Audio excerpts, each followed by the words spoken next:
I'm wearing some great pairs of heels from Get Healed, like the custom ones I have on right now. But heels aren't always the best thing for you. And we have a podiatrist, Dr. Sam Ruggiero, here. And you're going to tell us about exactly what these shoes are doing to our feet, which isn't good. Not always.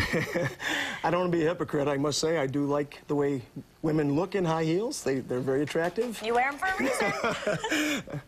But podiatrically, both short-term and long-term, they can cause some problems. So what are ways, because I mean, we're not going to stop wearing heels. I'm never going to stop. What are some ways that you can kind of, not reverse the damage, but, I don't know, try and avoid your feet being injured by your shoes? Right. The big thing is compromise here.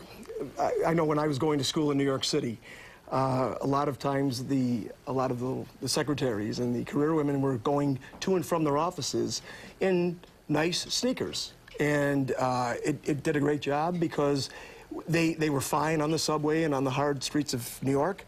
They would work in high-heeled shoes, and then all of a sudden they would go home and be in cross-trainers and things again. So that's a nice compromise. It's the people that wear high-heeled shoes all the time that we see problems. Gotcha. Yeah, I think anyone at the office here can attest to the fact that the second that the show ends, I put my Toms on. And with flats even, you need to be concerned about what flats you're wearing or cross-trainers. Correct. We also say, you know, everybody thinks, boy, I'm wearing flats and I'm wearing great shoes.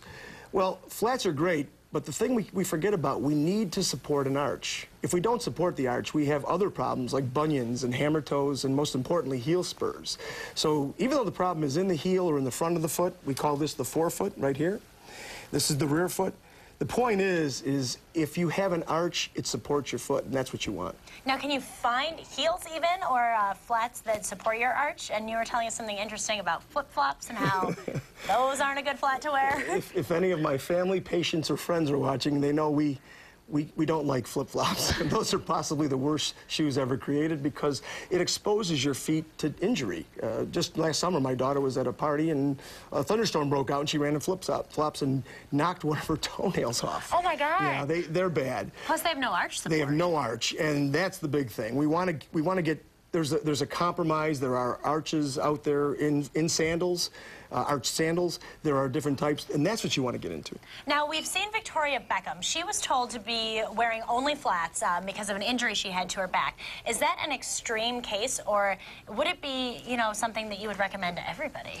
Well, the foot, the lower leg, and the low back, from the low back down, is called a closed kinetic chain, meaning a series of joints and ligaments that fire together.